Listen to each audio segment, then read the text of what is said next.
Hello and welcome to Built Up Blackjacks. But the problem is we have a GT550 frame that's all soupy and watered back, but it's got a hole right in it. Now the question is, did the hole rot out from the inside, in which case the tube will need replacing, or would it rot through from the outside, in which case you get away with welding it up?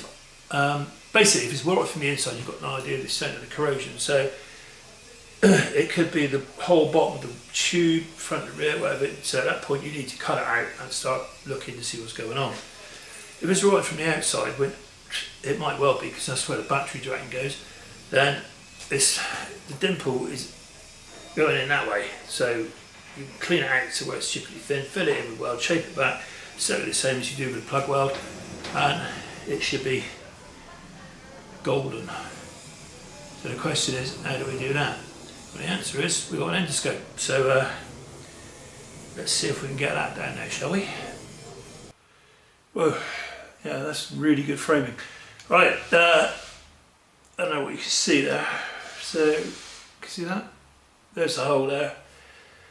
I can't get it from the other end because all this is in the way. There's not enough room for me to get the camera through on the swing arm pivot. So I'm going to drill a hole here, which I can weld up again, and I'm going to put the camera in that way. So, here we go.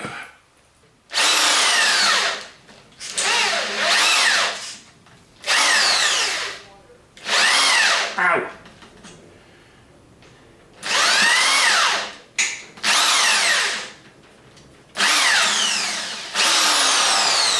I got the burr out the inside of the hole. It's a bit rudimentary, but job done. Let's go a bit bigger. So, 10mm hole's big enough for this thing. I may have mentioned this before, but don't ever buy one of these drills. They're alright for woodworking, but they're not much good for drilling holes in metal. One of the advantages of these is they've got a hex shank, so even a rubbish chuck bites all of them. There you go. I believe that was what we wanted.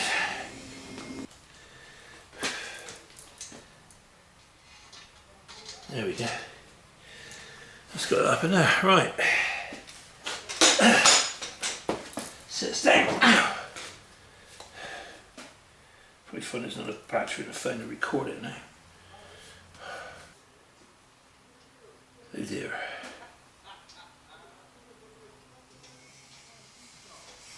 Huh. Well, that's the real, is it? I'll try and put this video over the other one, but I think you can see the point is that it's pretty manky in there. You're going to have to say that's right through from the inside, aren't you? So, bad news peeps. That is rank. So the moral of the story is, children, it's probably better to have a bloody good look at the frame before you start messing about it. I've got to be honest, I've never had one. I've never had one like this. Well, okay, that's not true. I have had them in like this before, but that's been when other people bought them in and said, can you fix that? Because the side stand bracket's peeled off the frame or something like that. This is a particularly manky specimen that I should have really had a look at before I started cutting it up and modifying it. So, GT550 frame on the bench. Obviously needs replacing here because this is where all the rotten bit is. This ain't great here. We don't know what's going on up there. So, interestingly enough, if you measure this there, and then you put the tape, that is a pretty awful bend. So we shouldn't have too much trouble duplicating that, which is just as well, because the only thing we've got is about the right radius is this, and that looks like about the right radius to me. Unfortunately, it's 1.25", and this is 1.125". So I think the first thing we're going to do is try and get all the random other bits and pieces welded up. So I'm going to drag the welder over and go from there. Ducts about. That's the gas duct. When you turn the gas on, the duct's got to make a noise. Because if you ever wondered how welding regulators work, basically there's a small duct inside it that controls a valve, and that's why every now and then it goes when you turn it on. Probably. Right, some sort of test of welding. So that's about the right sort of thickness, conveniently.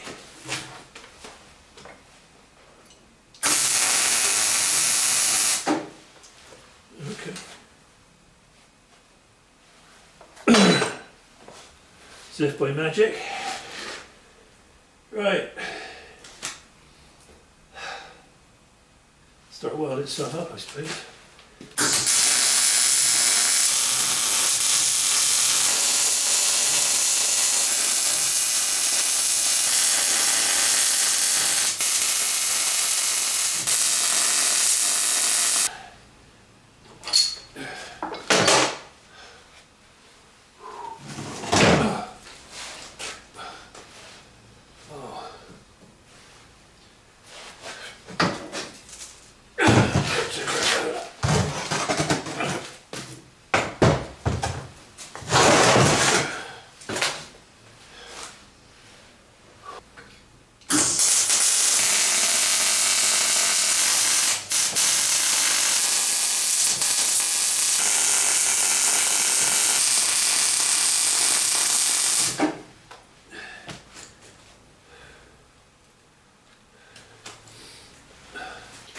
Okay, that's quite a lot of welding welded. That's what you do with welding, weld it. Next thing is I've got to think about tying all these bits together. So that chances are these are going to have to come off. This is definitely going to have to come off. This cross piece and these two range mounts are all going to be floating around in space. So in the ideal world, everything wants tying up. Something bolting it together to stop it from moving around. Because otherwise when you weld it all back together you go, oh, aren't I clever? And then the engine doesn't fit. Which is, you know, entirely possible. So there's probably a photograph coming out. I can measure the centres on that and it turns out to be 43mm. It could be 1.7 and a bit inches, but it's a metric frame, so I'm fairly sure Japanese chaps will have made it 43mm. So I'm going to make a couple of pieces 43mm long, come off of there, bit of box section through there. I'll show you rather than talk about it, because I'm talking with my back to the camera, which is no good, is it? There we go, hold on, right a minute, we'll be back.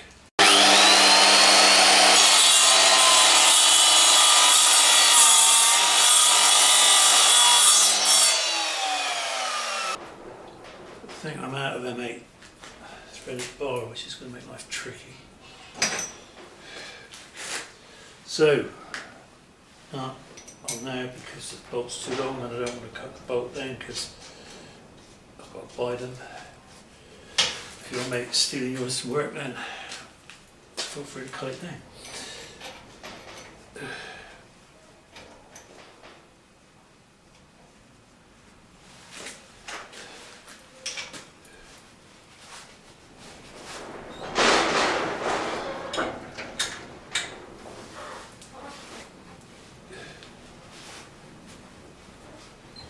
I can now go cut a bit of box section 13 3/4 inches long.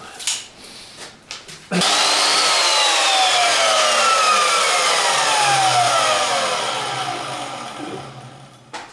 was a bit of a nasty old job.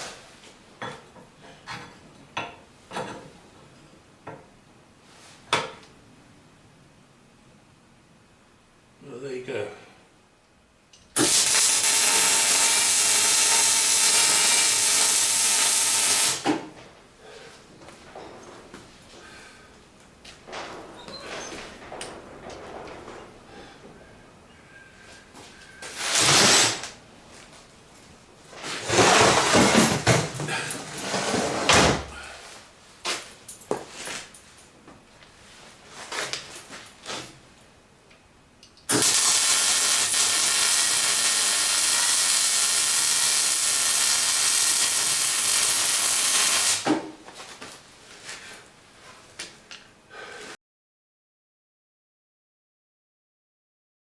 Right, anyway, so the next thing I want to do is bolt these rear engine mounts to that same bit of box section.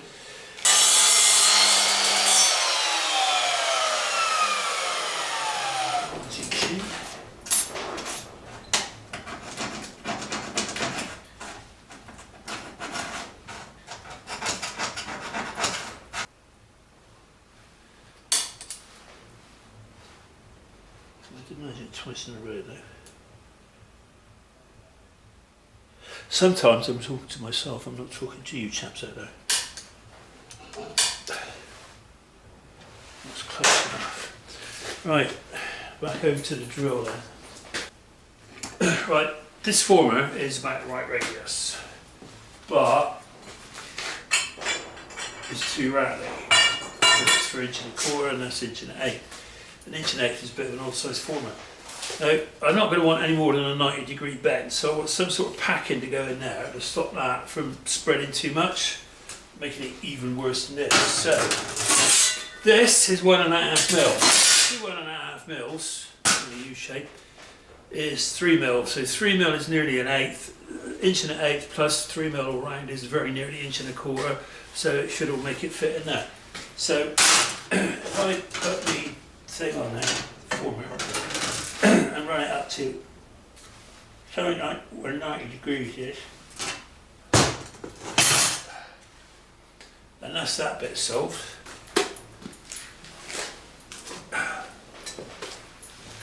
Take the square and try and cut that off there. Oh, that's lovely. Let's get Mr. Bench Knife's got to say about that.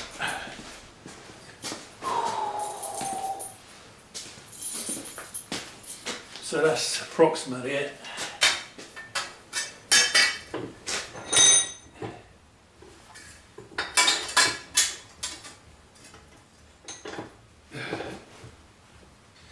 If you're like deeply concerned about this, you could tape that to the tube, you know, that would get it in the right place.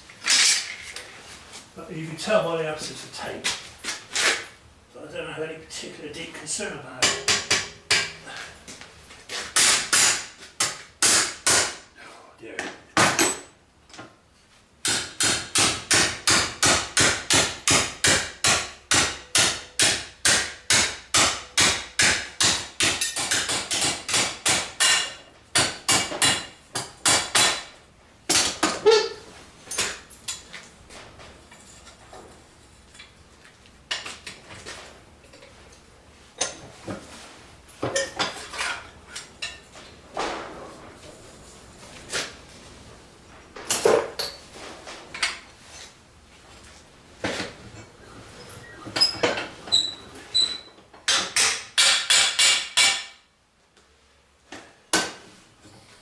Well, I reckon when you bend that round, that'll sort itself out. So, next, take this bit of stuff.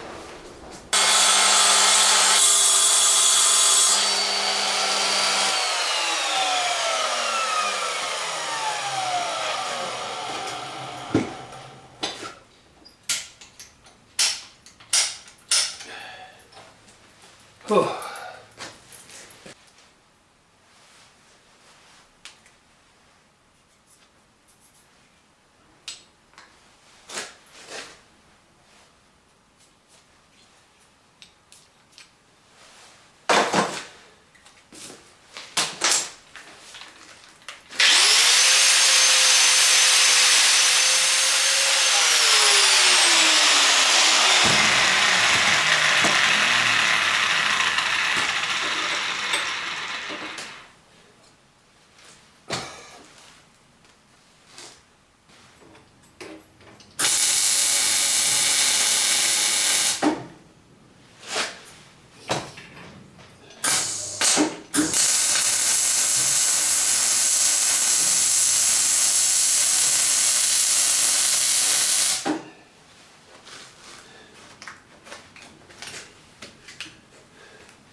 parts in. Right, ooh.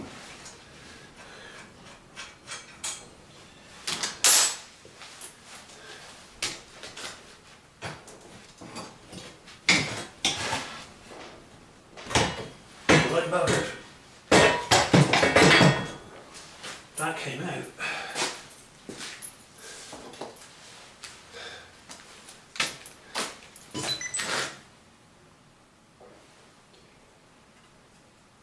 Look at that then.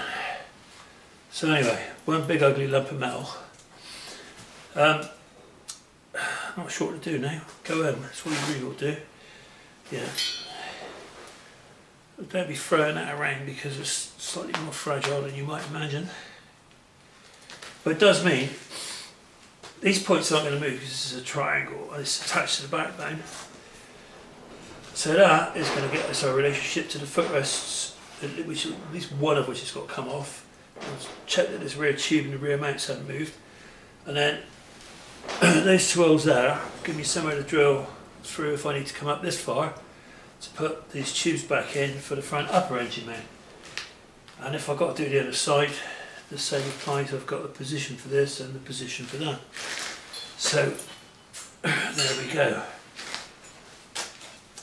But what I might do is just chop that out of front.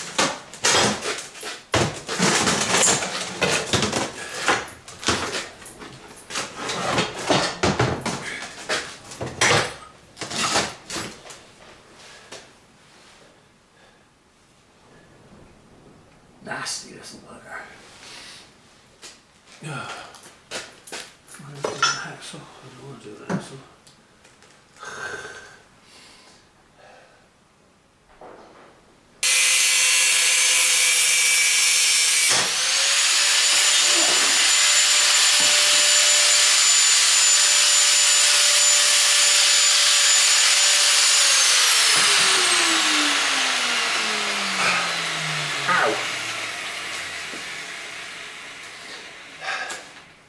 This is why you should go careful with this stuff because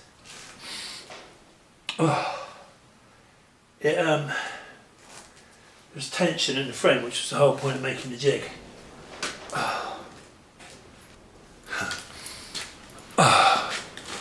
If you can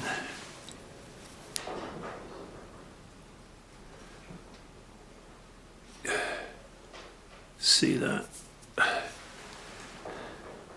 Well, that's pretty gruesome up in there. Right.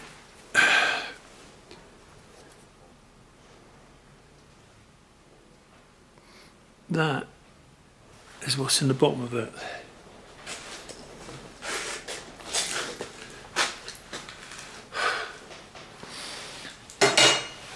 Which is nasty, crusty, rusty stuff. So we're in the right direction with cutting it out anyway. Although my advice would be in future, and my initial thought was, do that with a hacksaw.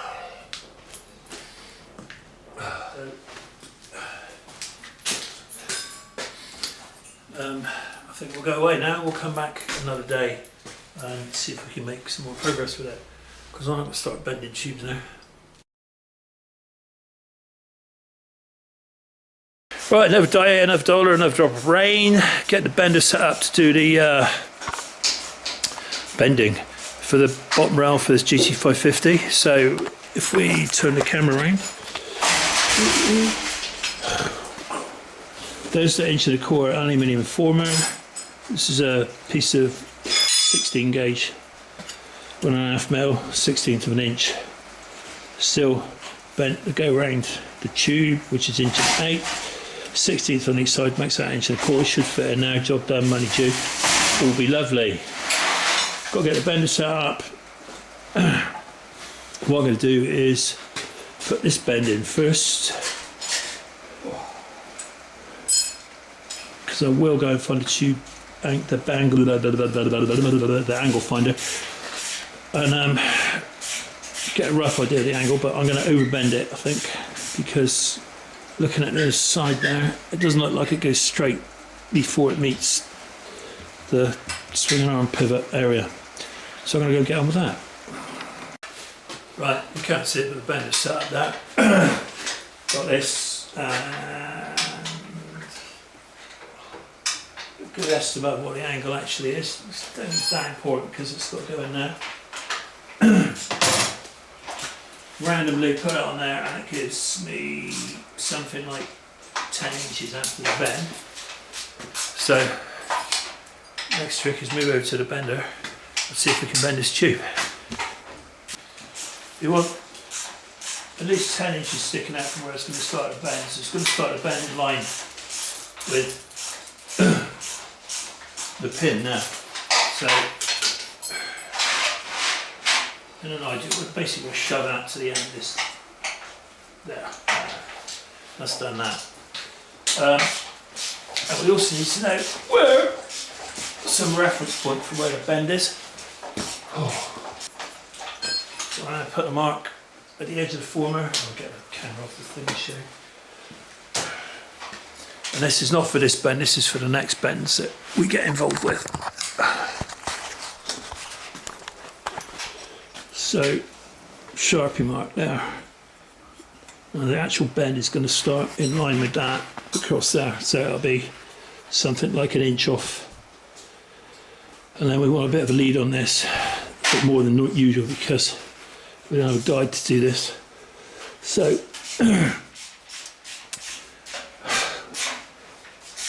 got to wind that wheel out a little more. Where are we at now? Let's push that way. Maybe that's about right. That'll do. Right, so then I'll start pumping it and see what happens.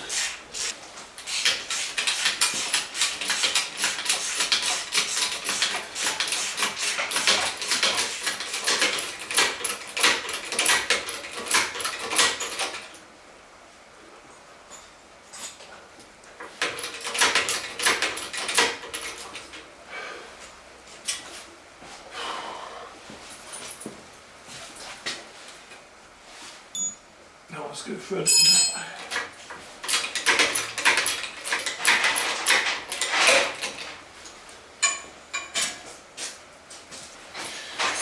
So let's just let it off and see what happens now.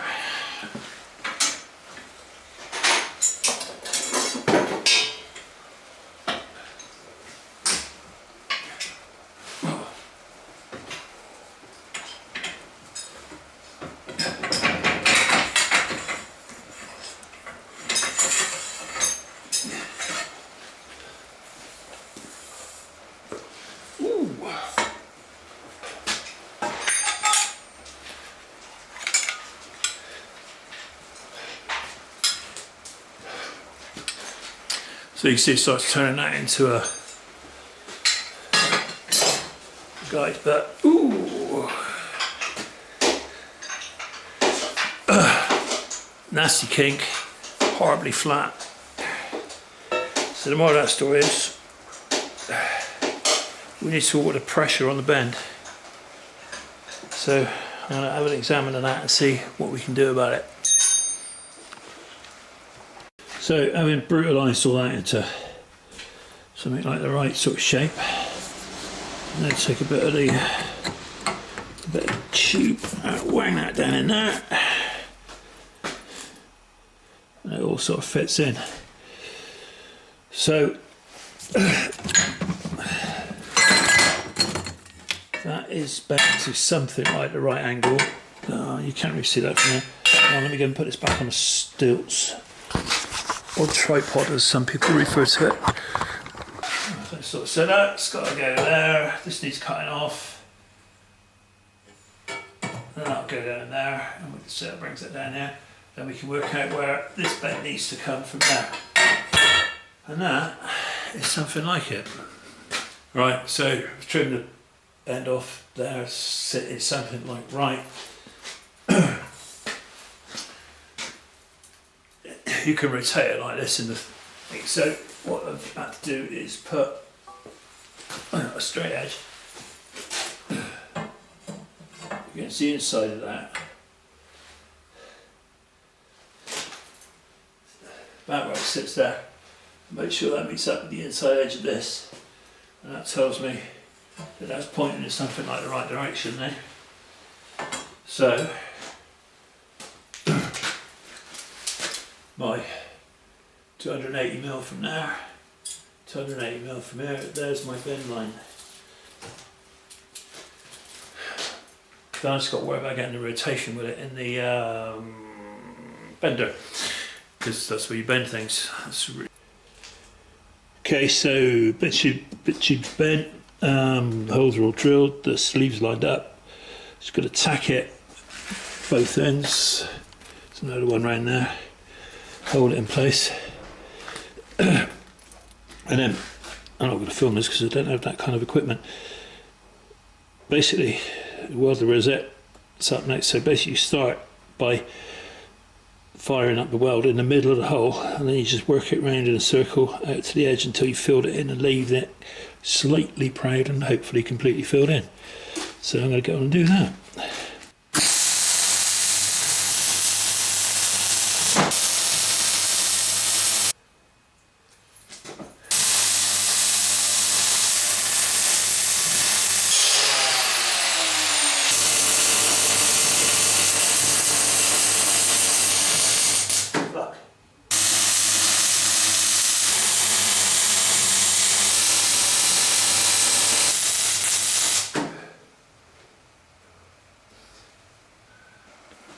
Made this from a bit of inch box section, got everything lined up, nuts and bolts there, tacked the nuts in place, took the bolts off, took everything off, fully welded the nuts, put everything back, and then welded it in place. That's that one done.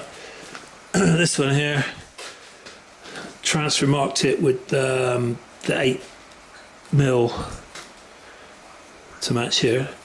Drawed it through a small one, drawed it out of a bigger one. It all wanders off on the inside of the tube, so there was a load of filing and messing about. Quite a big gap there, but it's perfectly fillable. It's now bolted in tight, so I'm just about to weld those up, and then a bit of clean up, and that's this side done, I guess. Then I've got to drill a hole on the other side to see what that looks like. And if that is knackered, I'm not going to film doing it, because it'll just be a repeat of the process. So there we have it. That's that pretty much repaired. There's not a lot of point filming doing the other side because it's going to be exactly the same. I'm not really in the mood for doing it right now. So that will be the end of this video, which I apologise for the amount of time it took to arrive.